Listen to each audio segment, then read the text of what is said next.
जय श्री राम, जय श्री कृष्ण। जय जय गौ माता। श्री कृष्ण कन्हैया गौशाला बाला राजपुरा। बल बुद्धि विद्या हर गुण में गुणवान, जपते हैं बस राम राम, जिनके बिना होते नहीं श्री राम के कोई काम। इतने सरल इतने महान, जग में है जिनकी ऊंची शान, फिर भी खुद को कहते राम का दास। ऐसे हैं बजरंगी हनुमान, ऐसे हैं अंजनी के लाल। जय बजरंगबली, जय श्री राम। बालाजी। आज हनुमान जयंती है। आप सभी को हनुमान जयंती की बहुत बहुत हार्दिक शुभकामनाएं। हनुमान जी गौ माता की रक्षा के रूप में, गौ रक्षक के रूप में हनुमान जी के प्रतीक को सब मानते हैं। गौ माता के जहाँ गौशाला होती है वहाँ हनुमान जी को गौ रक्षक के प्रतीक के रूप में पूजा जाता है। हनुमान जी का गौ माता की पूंछ में वास होता है। कहते हैं ना कि बुरी नज़र लग गई तो गौ माता की पूंछ के झाड़ से नज़र को उतारा जाता है। पहले यशोदा मैया अपने कृष्ण कन्हैया लाल की जब नज़र उतारा करती थी तो गौ माता की पूंछ के झाड़ से उनकी नज़र उतारा करती थी, क्योंकि गौ माता की पूंछ में हनुमान जी का वास होता है। हनुमान जी को पूजने वाले सिर्फ पूजा आरती से भगवान की पूजा नहीं होती, उनके चरित्र को, उनके व्यवहार को, उनकी बताई बातों को अपने व्यवहार में उतारना असली पूजा होती है। बजरंगबली इतने महान थे कि उनके बिना राम जी का कोई काम नहीं हुआ। राम जी से ज़्यादा महान वो थे, अगर वो ना करते तो कोई काम नहीं होता। लेकिन फिर भी जब भी सीता मैया के पास वो गए थे तो माता ने उनका परिचय पूछा तो उन्होंने बोला कि मैं राम का दास हूँ। उन्होंने ये नहीं कहा कि मैं कुछ हूँ, अपना नाम तक नहीं बताया।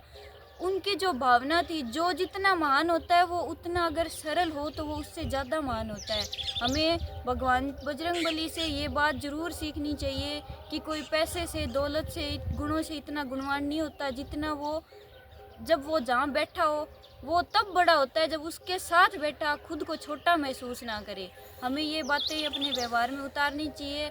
हनुमान जयंती पे हनुमान जी को खुश करने के लिए गौ माता की सेवा जरूर करना, क्योंकि उनका वास गौ माता में है। गौ माता को भोग लगाना, वो खुश हो जाएंगे। जय गौ माता। जय जय गौ माता। जय जय गौ माता। ये भाई जिनके मन में है श्री राम, जिनके तन में है श्री राम, जग में सबसे है वो बलवान, ऐसे प्यारे मेरे हनुमान। जय श्री राम, जय हनुमान। जय श्री राम। जय समस्त श्री देशवासियों को हनुमान जयंती की बहुत बहुत शुभकामनाएं। और जैसे बताया भाई, वास्तव में आदमी को है ना सरल और सहज जरूर होना चाहिए। तो कोई कितना भी महान हो, कितना भी अमीर हो, कैसे मतलब किसी भी उसमें हो, लेकिन आदमी को सहज होना चाहिए। ये बिल्कुल सत्य बात है कि अपने व्यवहार को इस तरह से दूसरे के सामने प्रदर्शित करना चाहिए कि अगले को लगे कि हाँ वास्तव में है। कभी भी अहंकार इंसान को ले बैठता है, कभी भी किसी प्रकार का अहंकार नहीं होना चाहिए। तो इस बिटिया ने जो बात बताई है बहुत ही बढ़िया बात बताई है। और मैं आपको एक बात कहना चाहता हूँ कि डेली सुबह सुबह जब हम ये वीडियो बनाते हैं तो ये शुरुआत करती है बेटी। कितनी शानदार इन बातों को अगर सुनोगे आप, उनका अर्थ निकालोगे। लेकिन क्या है कि आज थोड़ा सा समाज दूसरी दिशा में चला गया, इन चीज़ों को कम महत्व देता है। सोशल मीडिया पे ऐसी गंद फैल गई, दूसरी चीज़ों की तरफ जल्दी भागते हैं। और अपने कोई भी ऐसी गलत कोई अपने प्रदर्शित करते ना, वो तो हाईलाइट हो जाती है। लेकिन इन चीज़ों की तरफ थोड़ा ध्यान कम है। समाज बहुत गलत दिशा में जा रहा है। हमें ये सोचने की बात है कि वास्तव में जो सोशल मीडिया के ऊपर जो गंद फैल रही है, इसके ऊपर रोक लगानी चाहिए। अगर ये रोक नहीं लगी तो एक दिन ये समाज, पूरा समाज असभ्य हो जाएगा, पश्चिमी संस्कृति हावी होगी। हमारे एक मतलब क्या है कि ग्रामीण अंचल में, खासकर मैं बताता हूँ कि ग्रामीण अंचल में है ना, तो हमारी बहन बेटियाँ ब्याह शादी में भी चार दीवारी के अंदर कोई अपना एंजॉय करते थे। लेकिन आजकल ऐसा माहौल हो गया है कि अपने ये व्यू वगैरह क्या होते हैं, लाइक बढ़ाने के लिए पैसे, मतलब एक पैसा सब कुछ हो गया। पैसे कमाने के लिए हर वो मतलब चीज़ पार कर रहे हैं जो हमारे समाज में बिल्कुल भी हम उसको पसंद नहीं करते। लेकिन हैरानगी की बात यह है, खैर ये गौशाला का मंच है और मैं कहना नहीं चाहता ये बातें, कि हद तो तब हो जाती है कि सिर्फ और सिर्फ पैसे को महत्व दिया जा रहा है। और देखो इंसान कहाँ तक गिर गया। घरवाली से डांस करवा रहे हैं आदमी, वीडियो बना रहे हैं और वो उसमें खुश हो रहे हैं। यार हद होगी यार तुम्हारे सामने यार। फिर वो मतलब सिर्फ ये है कि उनका भाई लाइक बढ़ जाएंगे, व्यूज बढ़ जाएंगे, पैसे आ जाएंगे। अरे यार हैरानगी की बात है कि आदमी वीडियो बनाता है अपनी लेडीज को डांस करवाता है, वो भी अभद्र तरीके से। कमाल की बात होगी, कहाँ जाएगा ये समाज, कहाँ गया ये समाज? इस पे रोक लगनी चाहिए वास्तव में, हर आदमी को सोचना चाहिए। ये हर घर तक ये भी एक बीमारी है नशे की, ये भी हर घर को खराब कर रही है, बच्चों को खराब कर रही है। फिर कोई भी ऐसी बुरी चीज है उसकी पोस्ट पहले डालते हैं, इन चीजों को कोई नहीं देखता।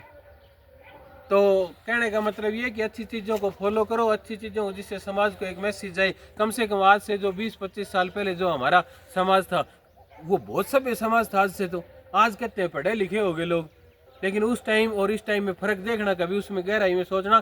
चलो ये इस चीज़ का वो नहीं है। आप सबका धन्यवाद। आज अपने सेवा में चलते हैं।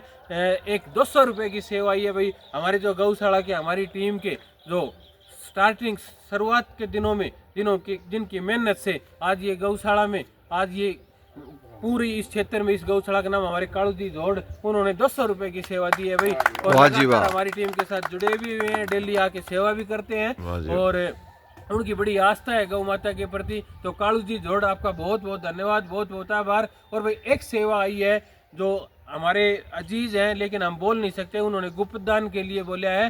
तो वो अस्वस्थ हो गए थे, कुछ बीच में स्वस्थ हो गए, घर पे लौटे हैं। इस उपलक्ष्य में उन्होंने गौ माता के लिए आपकी गौशाला में 500 रुपये की सेवा दी है। वाह जी वाह, उनका भी बहुत बहुत धन्यवाद। और हमारी पूरी टीम की तरफ से दुआ है कि आप बहुत जल्दी बिल्कुल स्वस्थ हो जाएं उसी पहले की तरह, और आपका गौ माता आपके ऊपर आशीर्वाद बना के रखे। आप सबका बहुत बहुत धन्यवाद है। फिर एक बार लगातार हमारी पूरी टीम की तरफ से हाथ जोड़ के विनती है कि गौ माता में आस्था रखो, गौशाला से जुड़ो। आज फिर एक सीजन चल रहा है तूड़ी का, फिर इससे निवेदन है कि जितना हो सके जरूरी